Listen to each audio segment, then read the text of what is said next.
नमस्कार दोस्तों। Target with Mrityunjay के इतिहास बोध चैनल में आपका स्वागत है। दोस्तों, इस इतिहास की श्रृंखला में आज इस श्रृंखला के इस वीडियो में दोस्तों हम इतिहास के 3 भागों में क्यों बांटा गया है और सबसे पहले इतिहास को किसने बांटा गया है। दोस्तों, ये इंटरव्यू में ज़रूर ही क्वेश्चन अक्सर पूछा जाता है और मैंने भी कई बार ये इंटरव्यू में ये क्वेश्चन मुझसे भी पूछा गया है। दोस्तों, तो इस वीडियो में जानेंगे कि इतिहास को सबसे पहले किसने बांटा और भारतीय इतिहास को किस तरीके से बांटा गया है। और ये वीडियो दोस्तों ज़्यादा से ज़्यादा शेयर करें अगर अच्छा लगे, और जिन लोगों ने चैनल को सब्सक्राइब ना किया है तो वो दोस्तों सब्सक्राइब कर लें, जिससे आगे उन्हें इतिहास की नई नई जो वीडियो में अपलोड होती हैं उन्हें प्राप्त होती रहें। दोस्तों, भारतीय इतिहास की बात की जाए तो सबसे पहले इंडियन हिस्ट्री जो है वो जेम्स स्टुअर्ट मिल ने भारतीय इतिहास को बांटा है। दोस्तों, आगे की वीडियो में हम लोग ये भी चर्चा करेंगे अन्य वीडियो में कि जो भारतीय इतिहास की जो लेखन शैली है यानी हिस्टोग्राफी, तो राष्ट्रवादी विचारधारा, साम्राज्यवादी विचारधारा, सबअल्टर्न, क्या डिफरेंस है, कौन कौन से हिस्टोरी जो इतिहासकार हैं उन्होंने कौन कौन सी उनकी विचारधारा है उसकी अलग से चर्चा करेंगे। अभी भी हम लोग देखते हैं कि इतिहास का किस तरीके से वर्गीकरण किया गया है। तो सबसे पहले जेम्स स्टुअर्ट मिल ने भारतीय इतिहास का विभाजन किया।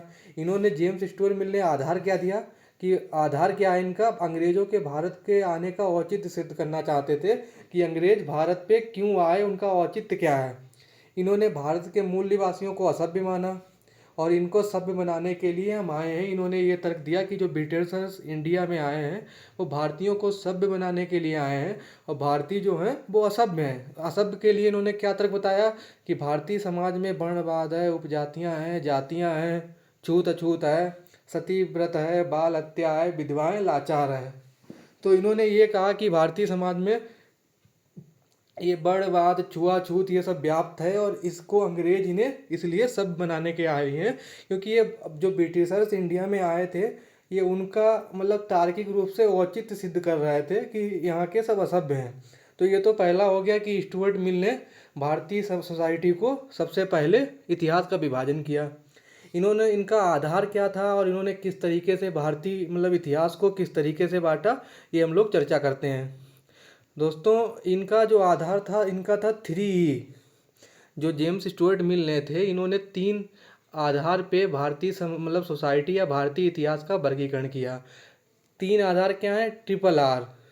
पहले आर से रेस, दूसरे आर से रिलीजन, तीसरे आर से रूल। यानी प्रजाति, रेस मतलब प्रजाति, रिलीजन मतलब धर्म, रूल मतलब कानून।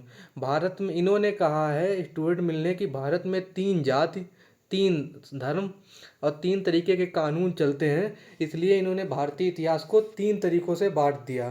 कैसा? एक प्राचीन, मध्य और आधुनिक। तो इन्होंने क्या कहा? प्राचीन को कहा इन्होंने हिंदू, और मध्यकाल को क्या कहा इन्होंने? मुस्लिम शासन, मुस्लिम इतिहास। और आधुनिक की तो इन्होंने कहा ब्रिटिशर्स। तो इन्होंने किस आधार पर बताया कि इन्होंने कहा कि प्राचीन काल में वेद स्मृति के आधार पर शासन किया जाता था, हिंदू धर्म के लिए है, यहाँ के शासन करने वाले भी हिंदू राजा थे। तो इन्होंने स्टुअर्ट मिल ने इसे हिंदू इतिहास कह दिया। मध्यकाल को इन्होंने क्या किया? इन्होंने कहा कि यहाँ पे मुस्लिम शासन करते थे, कुरान के आधार पर शासन होता था। यहाँ मुसलमान की बात करता है, अन्य गैर को काफिर कहता है, इनका मुसलमानों के लिए उनका हित के लिए ये कार्य करते हैं, इसलिए इन्होंने मुस्लिम काल कह दिया।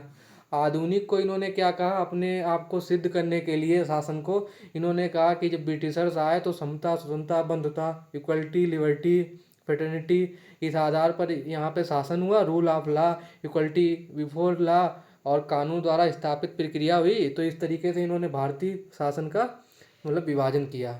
फिर आगे इतिहासकारों में जब यहाँ के राष्ट्रवादी इतिहासकारों ने मतलब इस तर्क को इनको काटने के लिए बीड़ा उठाई, तो फिर अगर हम लोग देखा जाए तो हिंदू, मुस्लिम और ब्रिटिश काल क्यों नहीं कहा जा सकता है। जो भारतीय राष्ट्रवादी इतिहासकार थे या जो सबाल्टर्न थे इन्होंने भी इस तर्क को काटा। तो यहाँ के भारतीय जो इतिहासकार थे उन्होंने कहा यह काल त्रुटिपूर्ण है। कई दृष्टि से इस पर प्रश्न चिन्ह लगाए इन इतिहासकारों ने। इन्होंने क्या तर्क दिए जो राष्ट्रवादी थे? क्या शासक वर्ग की धार्मिक आस्था ऐतिहासिक काल के निर्धारण के लिए सबसे अच्छा आधार है कि कोई राजा अगर मुस्लिम है तो मुस्लिम काल हो जाएगा, या हिंदू राजा है तो हिंदू काल आ जाएगा? एक तो इन्होंने ये प्रश्न चिन्ह किया। दूसरा इन्होंने प्रश्न चिन्ह किया कि प्राचीन भारत के संदर्भ में कब से हिंदू काल का प्रारंभ मान सकते हैं? कोई आप एक डेट लाइन तो बताइए कि यहाँ से मुस्लिम काल होगा, यहाँ से हिंदू काल होगा। तीसरा, यहाँ के इतिहासकारों ने प्रश्न चिन्ह किया प्राचीन भारत के उन शासकों के काल को, जिस प्रकार हम कह सकते हैं प्राचीन भारत के उन शासक के काल को किस प्रकार हम कह सकते हैं कि जो बौद्ध और जैन धर्म को स्वीकार कर लिया। एक इन्होंने कहा कि जो बौद्ध धर्म या जैन धर्म जिन लोगों ने बनाया था, जैसे अशोक, चंद्रगुप्त मौर्य, इनके शासनकाल को क्या कहें, इनको भी हिंदू कहें। चौथा, इन्होंने क्वेश्चन उठाया क्या मुस्लिम शासकों के आगमन से भारतीय समाज के अस्तित्व में कोई अभूतपूर्व परिवर्तन आया, विशेषकर जब मुगल काल के शीर्ष बिंदु को छोड़कर इनका शासन कभी भी संपूर्ण महाद्वीप अथवा इसके अधिकांश भाग पर स्थापित नहीं हो सका। इन्होंने तर्क दिया कि जब मुस्लिम यहाँ पे मतलब राजा बने, बादशाह बने, तो कुछ मुगल के कुछ पीक पॉइंट को छोड़ दिया जाए तो वो भी पूरे भारतीय उपमहाद्वीप में शासन नहीं करते थे। इसलिए इस विभाजन को यहाँ के राष्ट्रवादी इतिहासकारों ने नकार दिया। फिर बाद में फाइनल क्या हुआ, इसी कारण अधिकांश इतिहासकारों ने अब भारतीय इतिहास को हिंदू, मुस्लिम, ब्रिटिश काल में बांटने की अपेक्षा प्राचीन, पूर्व मध्यकालीन, मध्यकालीन और आधुनिक काल में विभाजित किया है। और डेडलाइन क्या है, प्रारंभ काल से 6वीं शताब्दी हमारे संवत तक, ठीक है। फिर 6वीं शताब्दी से 13 ये हो गया प्राचीन इतिहास। 6वीं से 13वीं शताब्दी तक पूर्व मध्यकाल। 13वीं से 18वीं शताब्दी के बीच के मध्यकाल। और 18वीं शताब्दी से वर्तमान तक आधुनिक काल।